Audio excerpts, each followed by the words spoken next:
Okay, I've got it. Let's just turn that off. Oh yeah, I didn't. You need to mute people. Forgot to take my shoes off.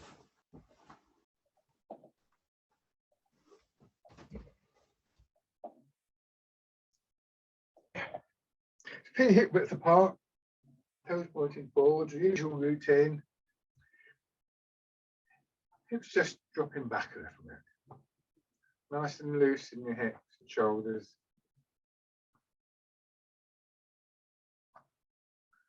And even if it is a little bit warmer today, just bear in mind it has been cold and it can take bodies a little while to adjust, and just a week or so of flinching every time you go outside leaves its mark.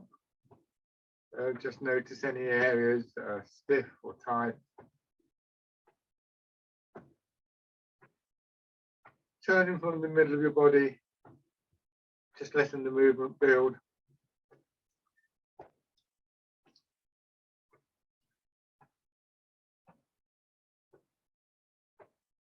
A couple of slow, gentle breaths. Just remind yourself, if it's appropriate, of this sort of sequence, if you like, in breathing, that we try and just get a feeling of movement, of expansion in the belly, then in solar plexus, and then up in the chest. So creating this sense of drawing air down into your lungs rather than straining to push air into your lungs. Always remembering that's very much linked in with your posture.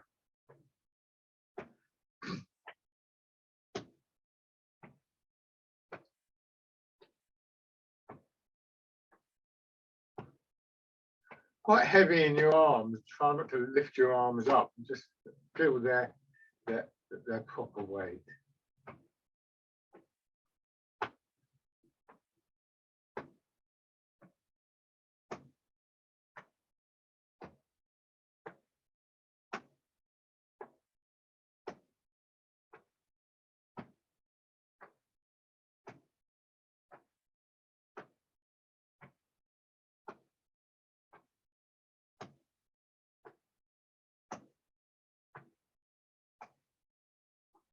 And then just bounce a little bit in your hips, trying to feel the shaking going right up through your upper body into your shoulders. So quite soft and springy in your legs.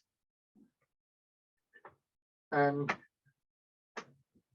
basically your hands, forearms swinging from your elbows, just directed up and down.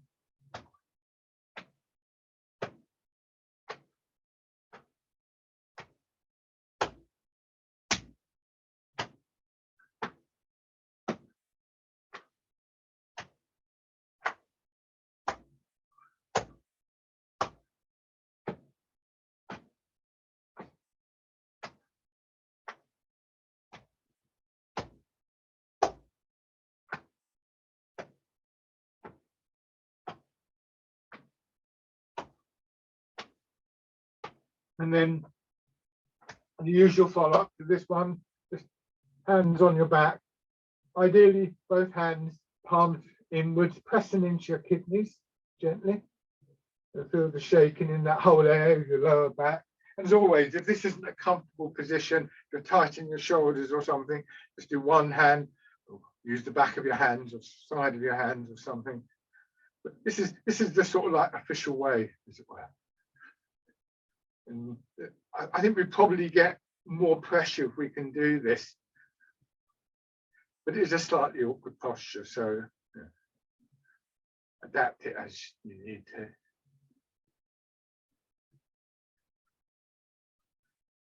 And then letting your hips settle again, raising your arms.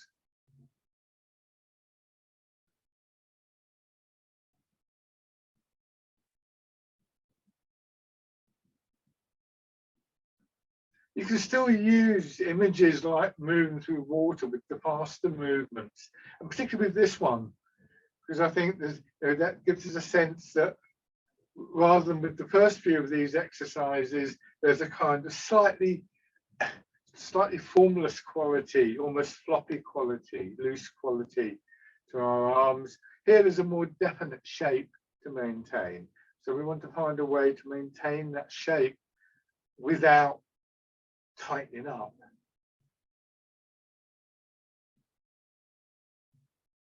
And then just let your hands drop down.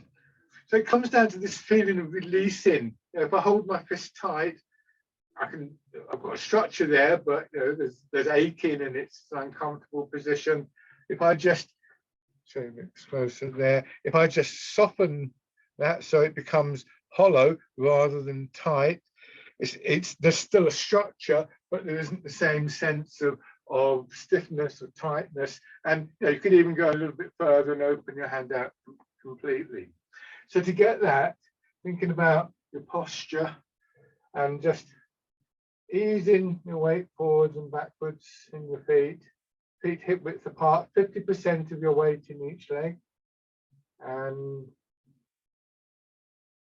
moving roughly between the front part of your heel and the ball of your foot, or wherever you start to feel that change in your body, wherever you feel it, of a kind of tightening, a stiffening. Think of a tent that's being blown by a breeze. And so, you know, the tent has a frame, a bit like our skeleton, has the skin, guy ropes, a bit like the soft tissue, muscles and so on. And breeze blows and the tent sort of sways one way, and then the breeze eases off and the tent just naturally springs back, maybe moves the other way a bit, and so on. At no point should there be any kind of, ideally, any kind of real load on any one part of the tent. Obviously, you know, you can get away without a couple of pegs, but you can't really get away without the frame. So there's a hierarchy there, but there's also a sense in which it's spread out. Another example might be, if you're architecturally inclined, is what they call a geodesic dome, where the curves create a sort of harmony of forces. Those kind of ideas are very much the sort of structure that we're looking for. Again, imagine doing this in water. So there's a little bit of resistance. Notice, first of all, you know, well, imagine the change. If you were leaning forwards into water, there'd be this pressure on the front of your body. And then if you move back, there'd be the pressure on the back of the body. So there's a change between front and back.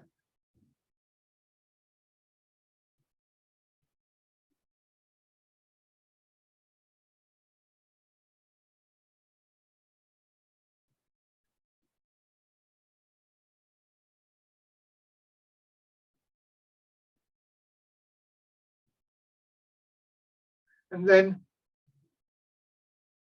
just turn your hand palm forwards. And as you go forwards, your hand will just lag behind slightly and then come through. And then as you go back. So this will create a gentle sort of sense of pulling from your shoulders down through your arms, an extension there, which then contracts and across your chest. And then as you go back, it's the opposite way around, the back of your arms and the upper part of your back. So we can begin to feel these elastic changes through the body. I think the way of moving that we want to try and maintain through the whole set of exercises.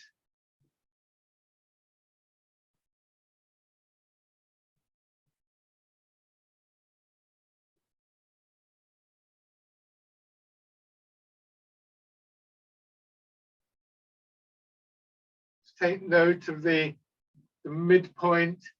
There's going to be somewhere in between here and here, the point where we're upright. You can just imagine it as a straight line, or as I've demonstrated before, as a pole running up through your body, or mooring post of a boat.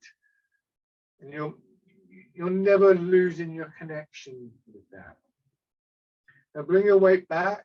And this time, as you go forward, stop at that point where you feel you've got that alignment and exaggerate. So go to there. Instead of going further forwards, as your hands come through, let your hips drop back and bring yourself to the upright position, dropping down, bring your hands around and pushing up. And pressing down. As though you're cradling the ball and then pressing it down into water. Body expanding, contracting.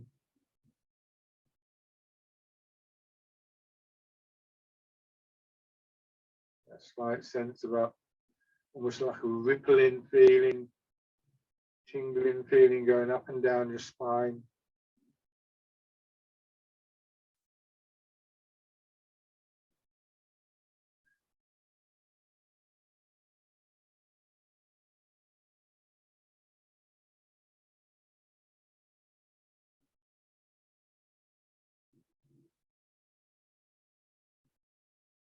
Expanding, contracting in the same sequence, really, as I was talking about earlier with the breathing, expanding in belly, solar plexus and chest. That will become more obvious with other exercises. The main focal point for the expansion will be in your belly with this one.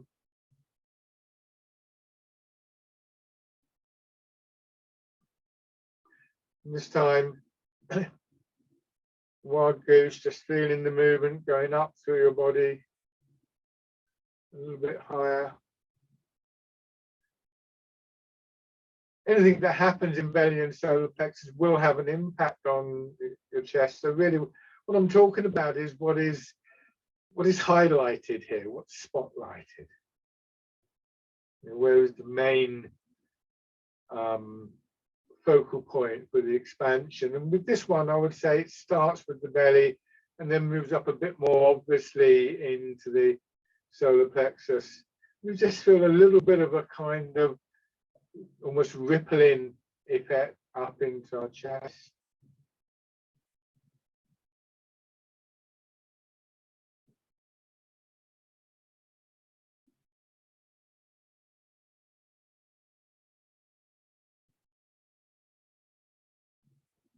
And then parting the clouds.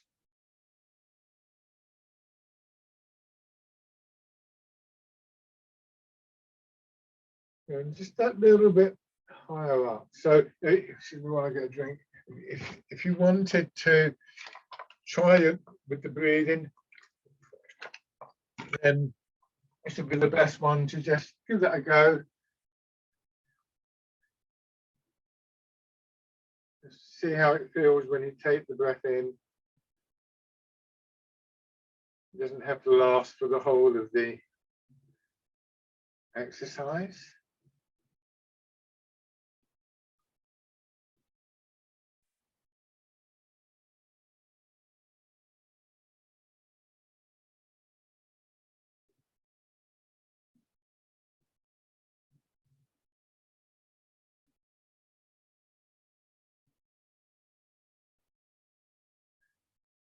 One more of these.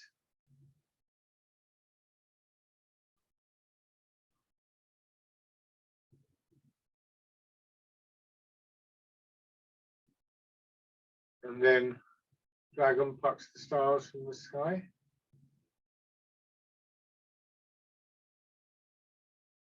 Again, I was referring earlier to the hollow fist. This is the same, you don't squeeze your fingers tight. Other times I've referred to the idea of plucking an apple off a tree, but it might be better to think of something soft, an orange or a peach or something like that, so that rather than gripping the fruit, you're actually wrapping your fingers around it and using this twisting movement to break the stem and as you pull down. But what you don't want to do is to squeeze on a soft fruit. So again, we have a structure quite a precise structure, but not one that requires this sort of stiff, tight quality that we often associate with well, just unconsciously associate really with gripping hold of something or whatever.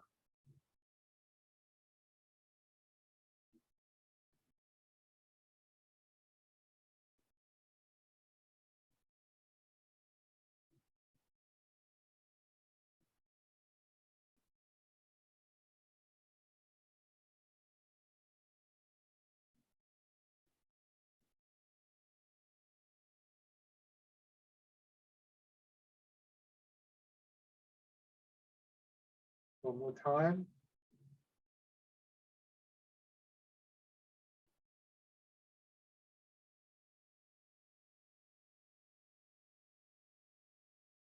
And then this time, hands are open, slightly curved. Don't tighten up in your thumb. It's like, you know, your hands are pushing against the ball, so just trying to get the whole of your hand in contact with the ball as much as possible, rather than just your fingertips or palm of your hand. Turning gently in the center of your body.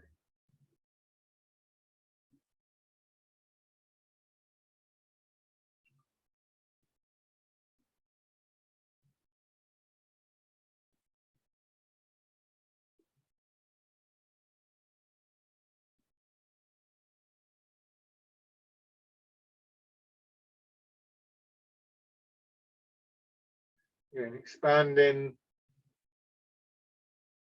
and contracting.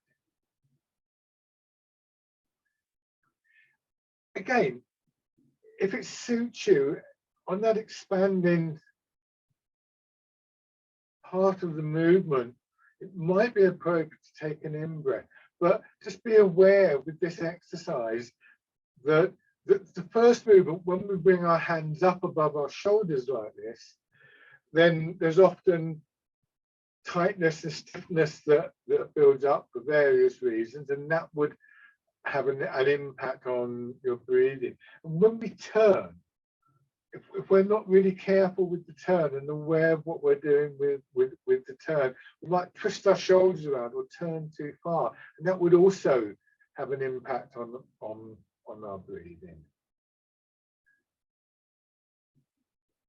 So I guess there are some exercises that do lend themselves very well to help with the process of our breathing. And there are breathing patterns for all of the movements if you want to follow them, but some are trickier than others. The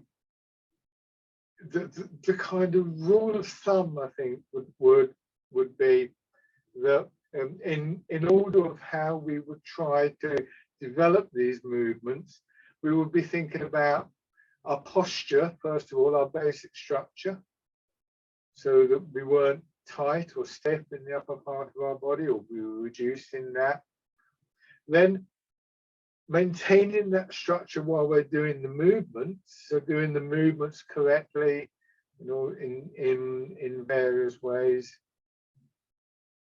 And then bringing our breathing into the movement.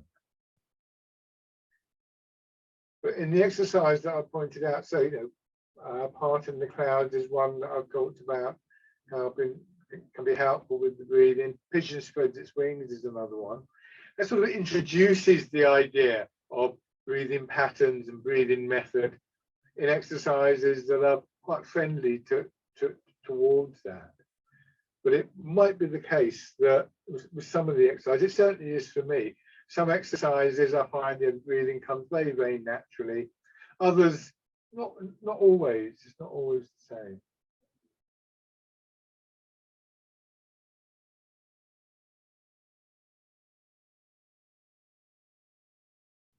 So last time for this one.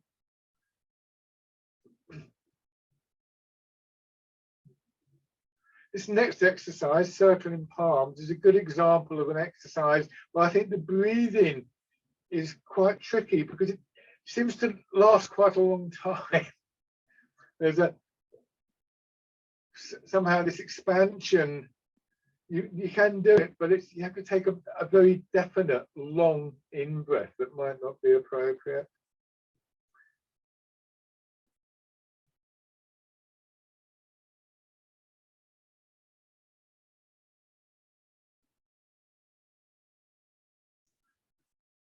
And then if it's comfortable, you add the tone, and of course that increases the length of time and the potential for creating a tightening within the body. So although it's possible to do this with a breathing pattern, it's not one that I would recommend as a first go at that.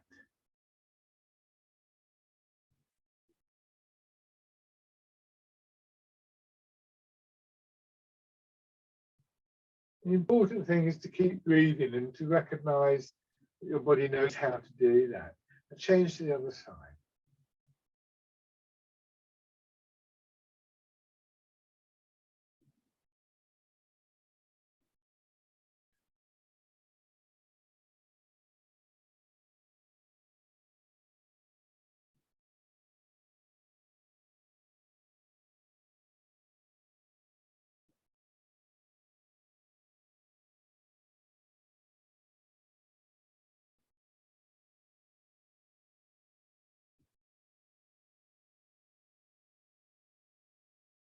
And then add in the turn.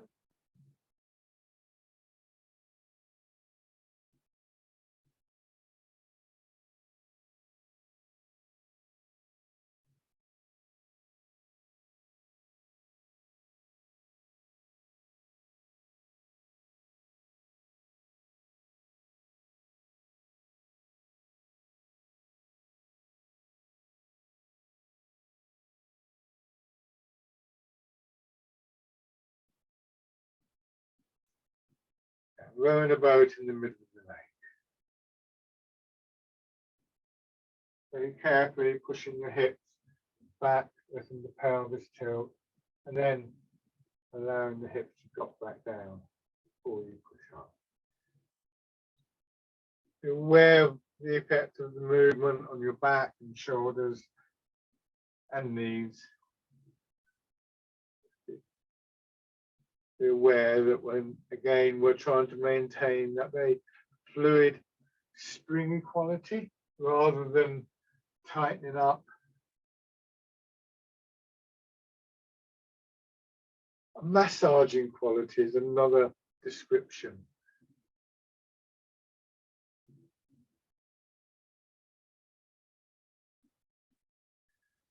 One more of these. Good,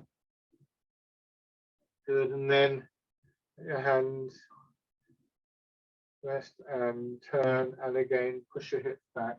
This time it's swinging around. Again, just register what's going on. When try not to curve your back. So when your hips and your shoulders stay on a line, as they do when you're vertical. Your upper body rotating on your legs.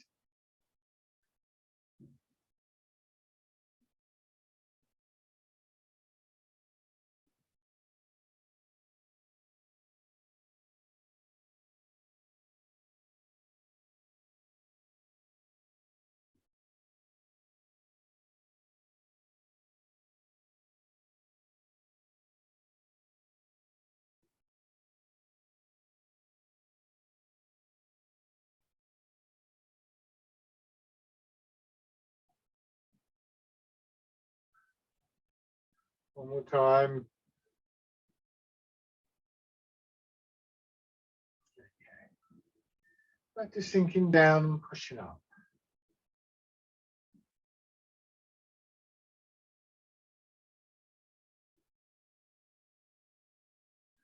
This time, as you sink down, let your weight move a little bit into the right leg. Just turn your body to the left. Come up and over and down and get this sort of circular pattern of movement with your hands. You see your hips, you see my hands on the hips, you see how they're moving. That's complemented by the shoulders responding a little bit. You see my elbows moving. And into the bear play, just letting your hands come out, pushing straight forwards. A little bit more swing in hips and shoulders with this one. We generally make explicit in the movements. So a good way to really get a feel for movements that we're looking for within the body, within our back and our sides, the muscles of the shoulders and chest. If we exaggerate movements as we are with this one, bear play, then when we come to the more subtle movements, the awareness of those movements is there.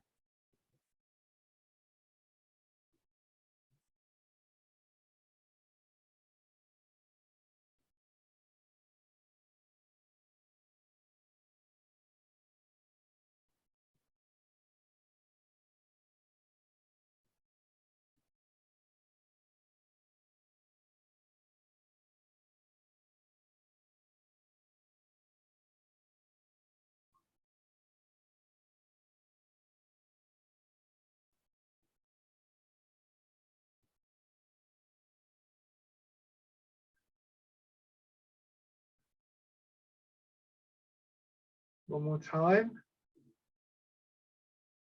So then turn one foot out, step forward with the other, maintaining the width of your step. And as you transfer your weight forwards and backwards, just see if you can still detect some of those sort of changes in your back. Not dissimilar in many ways to the first exercise we did, that swaying in the river. Because again, if you imagine you're doing this in water, you would feel the pressure of the water in the front of your body as you go forward, the back of your body as you go back.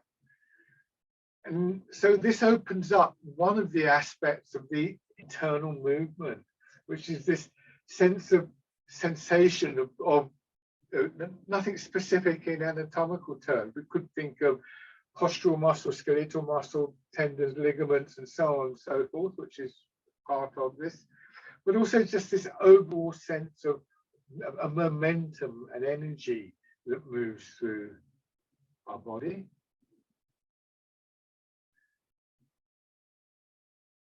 And this is very much fed by our intent. You know, if you go to pick something up, you go to pick up a cup to drink some tea or something like that, you don't have to keep thinking about your structure. The intent drives the movement. And you could argue that all movements in Tai Chi are somewhat greater than the sum of their parts because of that. We're just trying to make that more conscious, more deliberate. Raising toes and heel.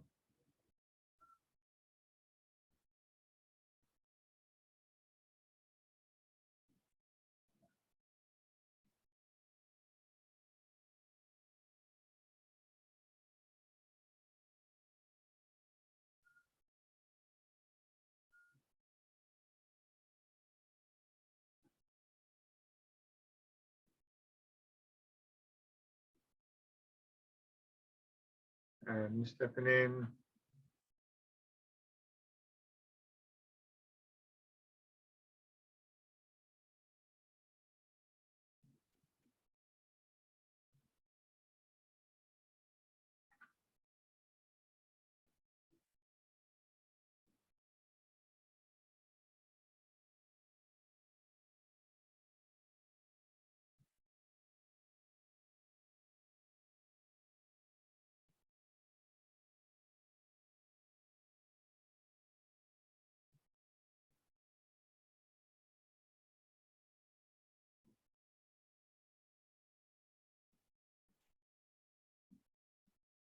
And then on the other side.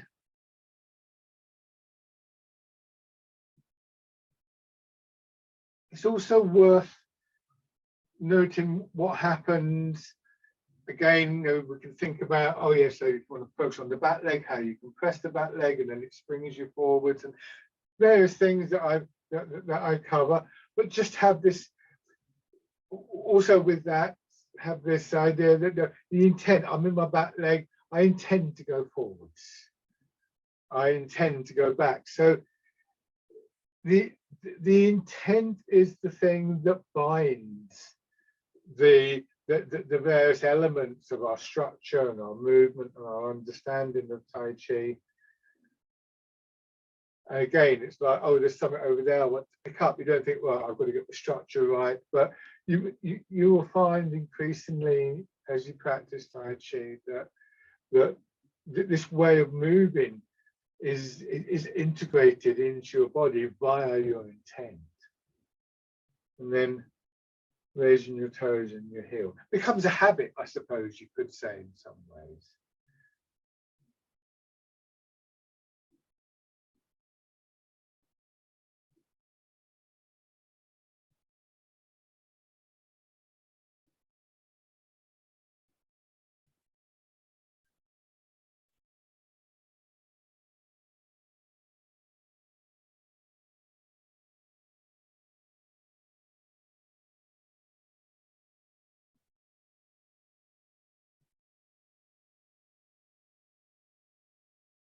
And then stepping in.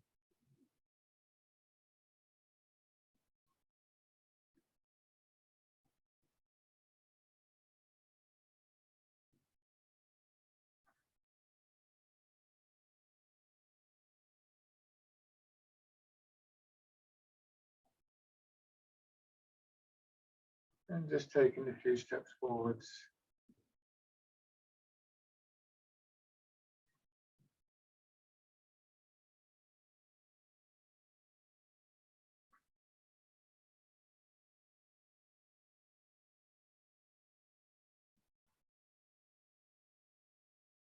And then in the other direction.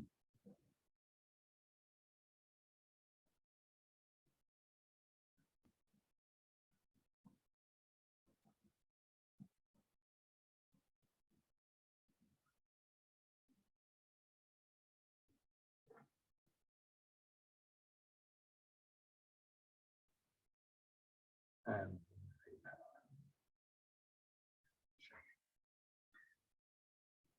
okay, have your right foot forwards. Let's do pigeon spreads its wings. And again, when I do this, I go forwards. It's like a wave coming from my back foot, and it comes into my back, and then again, sort of belly, solar plexus, chest, and that expansion, that process, that sequence is reinforced by the arms going out. If you do this, just with your arms, you're opening and closing the chest. It's not just doing that, because the wave drives the movement. But the upshot is that there are points where you could maybe just feel that you could try the in breath if that works for you. So weight in your back. If you feel any resistance at all to if you start to breathe in and there's a tightening, breathe out, and then breathe in again, and then breathe out. Don't try and keep to a breathing pattern. So hands on your belly, pushing forwards, elbows being pushed out, drawing your fingers apart. Hands don't go behind your shoulders with this one, nor do your elbows, and you go back. So again, with the arms, if I exaggerate, see how my elbows are going forwards there, and that brings my fingers apart. Another image you might want to put into this, if you imagine that you've got your arms wrapped around a big ball or a balloon, and somebody comes along and starts to inflate the ball, you're still trying to sort of keep your arms in contact with the ball. And what would happen, of course, is this: your elbows would get pushed out, the ball would expand out, gradually your fingers would be pulled apart. So yeah, there's some interesting imagery, some interesting ideas we can bring into this. it's appropriate. Don't forget your back. Remember those movements from earlier exercises that we felt in back and shoulders. Often, as we get used to the movements, all we really need to do is to remind ourselves, oh yeah, that should be happening. And our bodies just adjust for that to happen.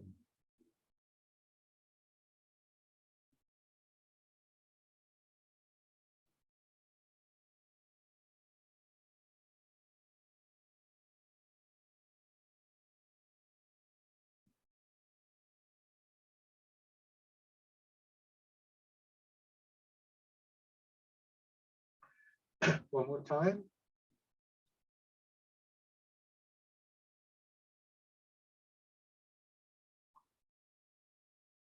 Good. Okay. And then just shake it.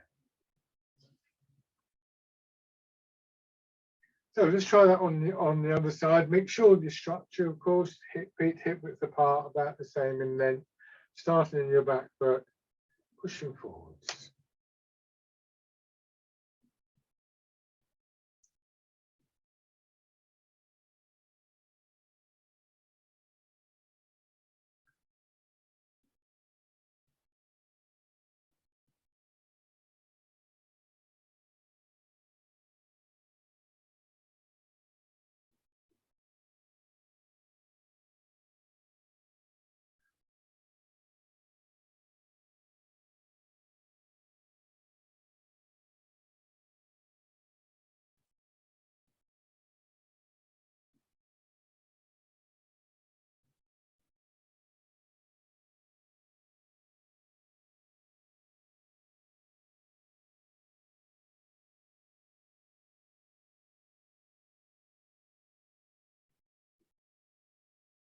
Pigeon spreads its wings.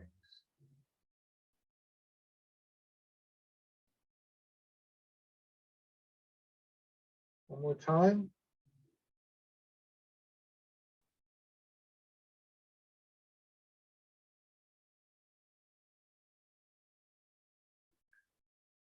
Okay, and shake. Have your right foot forwards again. So now fisherman castanet, starting again in your back foot and pushing forward. Again, there's a correspondence, a similarity in some ways between this and that earlier exercise where we're swaying forward and backwards. You still imagine doing this in water, and the palms of your hands are facing back and you're in a different stance, but that idea that, you know, as your body moves, there's just a slight delay between the shoulders going forwards and your fingertips going forwards. Once again, a kind of extension out through your arms and hands, fingers.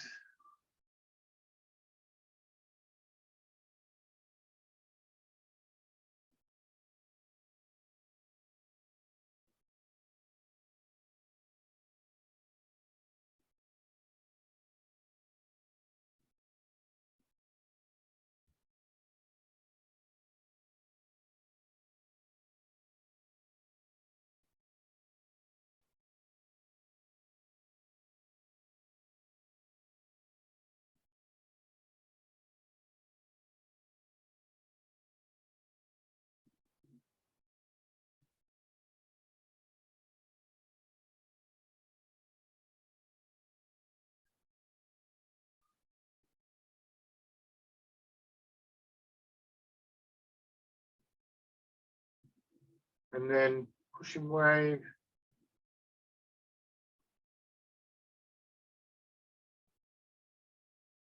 Here you can imagine both the wave coming from your legs, building up through your body in that same way, expanding upwards, belly, solar plexus, chest, doing the pushing your arms out, and even pushing your body forwards and backwards.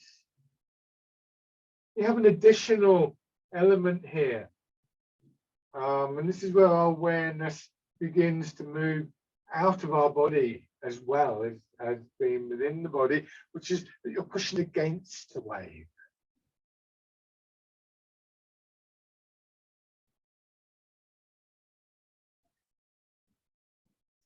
There are both what we might call internal and external aspects to our awareness. And I think that's clearer with this exercise than with some. This is an exercise taken from the Tai Chi forms.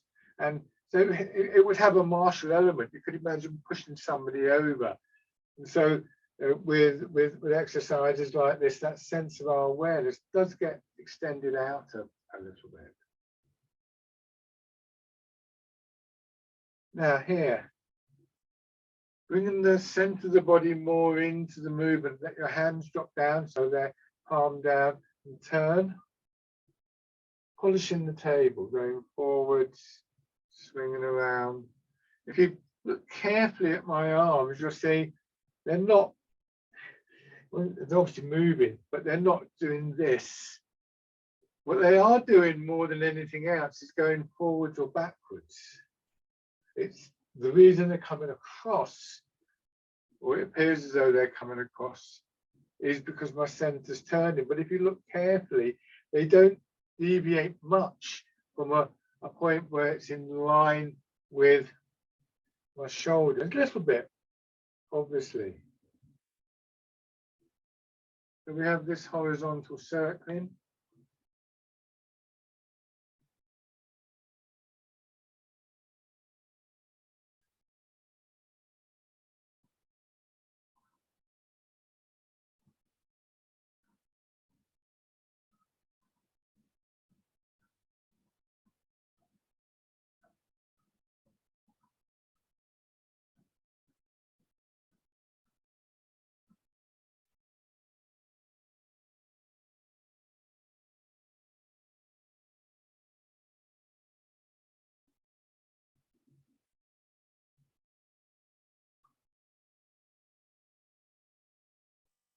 And the horizontal circling changes to a more vertical movement from here. Let your rear hand rise up and then going into repulse the monkey. So we're using the center of the body to direct our arms and separate our arms, because here in the middle they come quite close together. And as we turn, like our arms get swung out in opposite directions.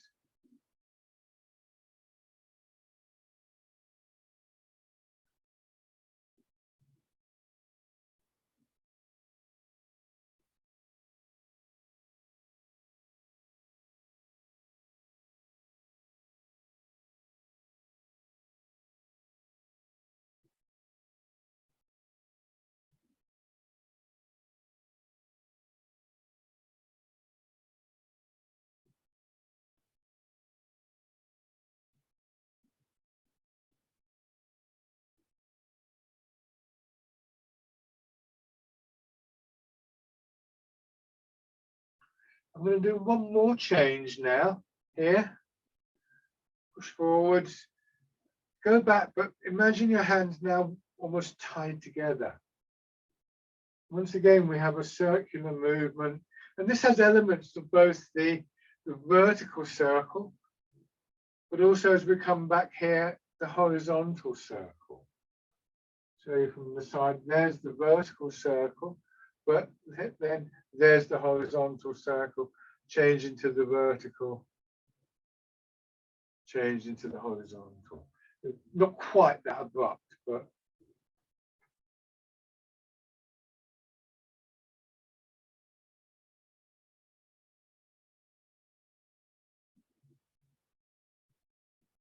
so we get quite different exercises in some ways with relatively simple, straightforward changes.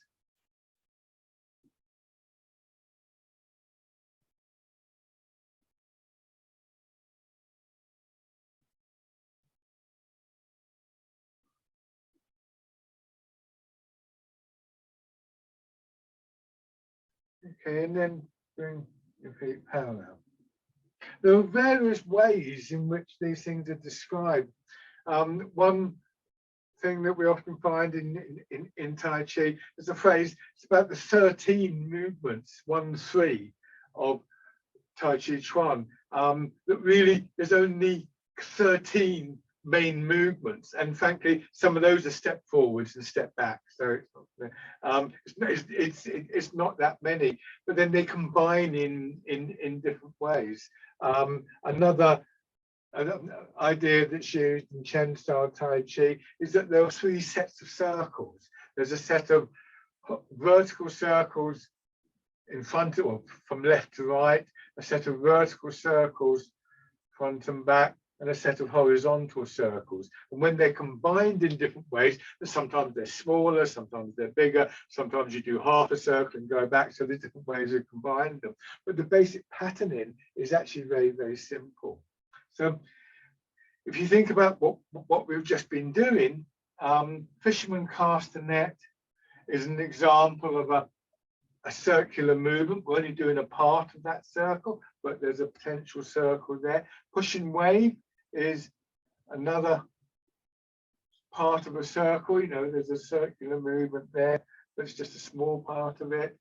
What about, polishing the table is obviously, not polishing the table, stirring the beans is obviously the horizontal circle. And then we had the different combinations, the vertical circle again, and then we combine the vertical circle with the forward and backward movement, introduce a little bit of the horizontal, and we have the next exercise. So it's building up in increments. So on the, have your other foot forwards, and then fisherman cast a net. So in that sense, it's almost like, if you can imagine back in your childhood, Meccano and Lego, just had they're very simple, particularly the Lego, very, very simple, basic elements that could combine to all sorts of different structures and sort of fantasies almost. Yeah. So always in Tai Chi, there's a great deal of attention paid to those basic elements. Mind, in one way or another, is an important part of this. Structure, as I said, turning in the center of your body, transferring the weight, feeling the sense of your whole body moving as one, or body and mind moving as one unit.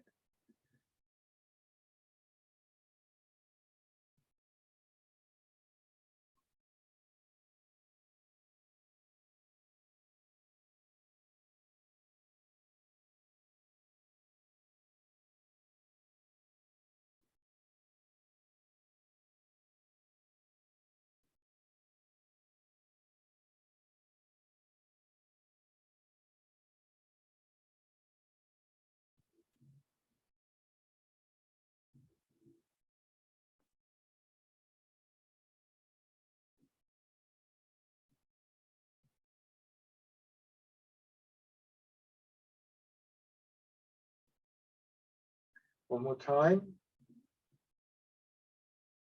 And then push and wave.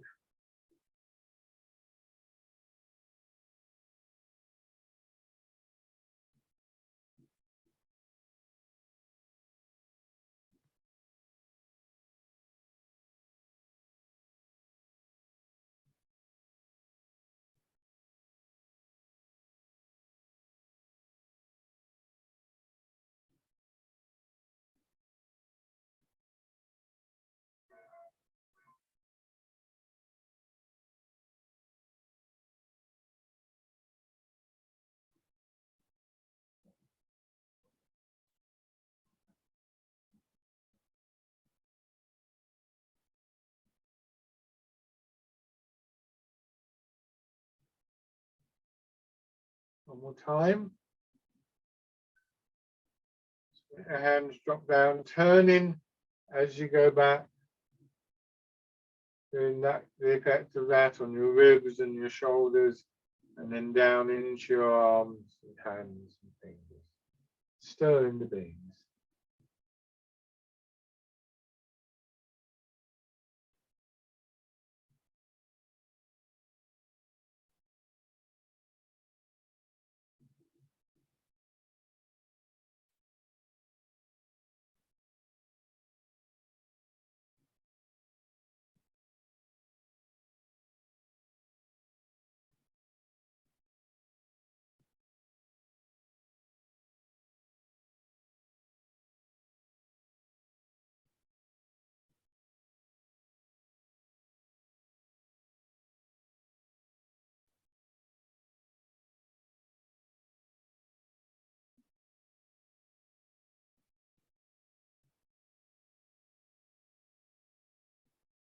And then post the monkey.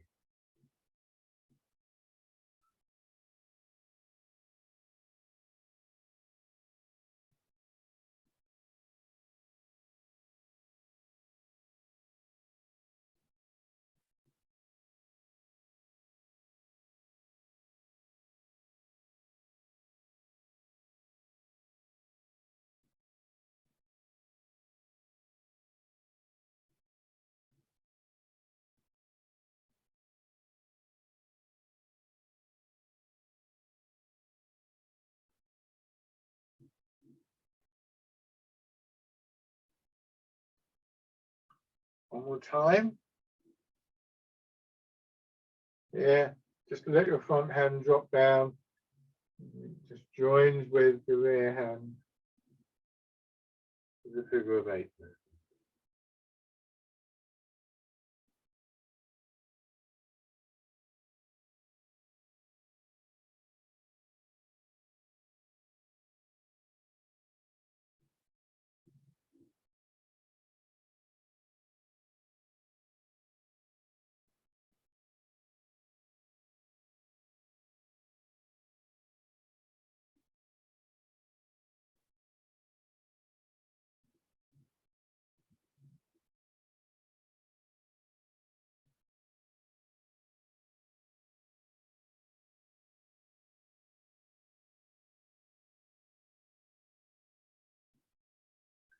So I'm turning your front foot out, combining this with the stepping.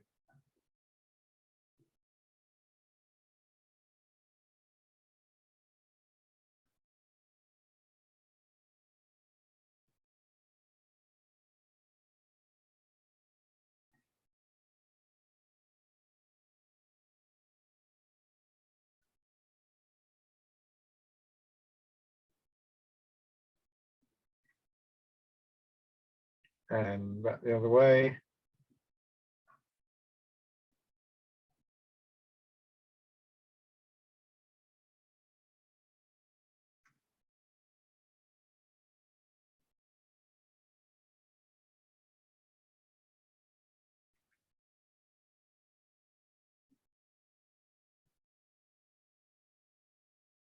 One more time.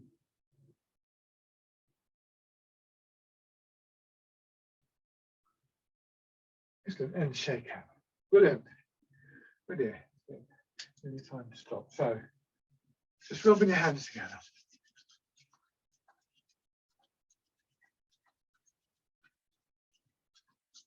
Tapping over your face.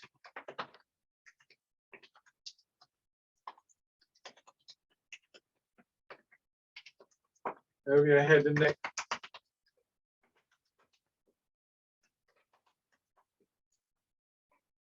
Down to one shoulder and your arm.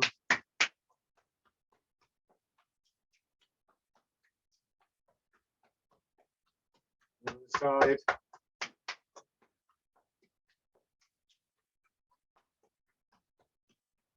And your back.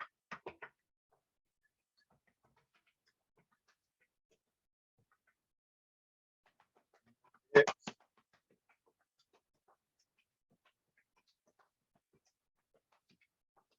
Legs.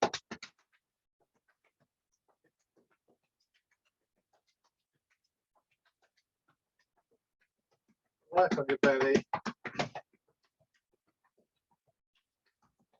And do the partial chest.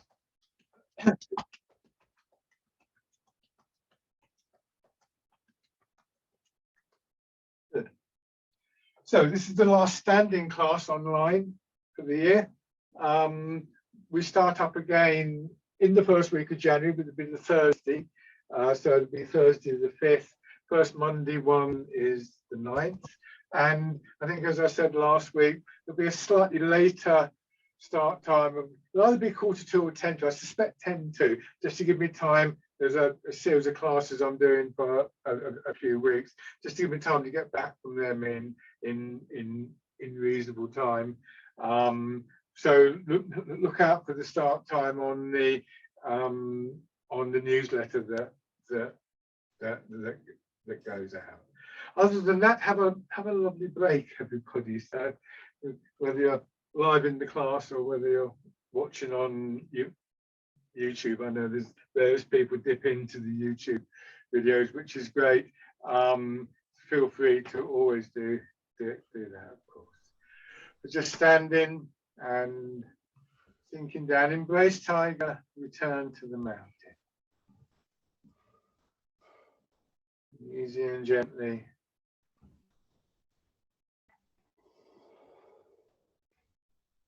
Hips dropping, the whole body following.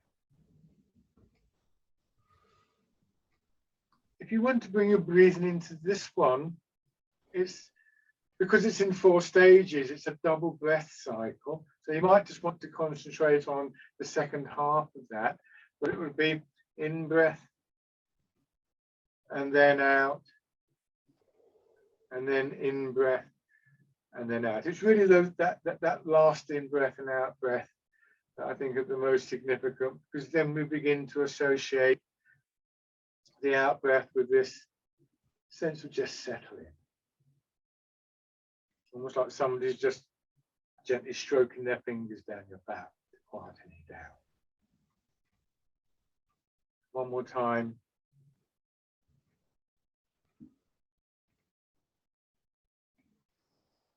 And stand.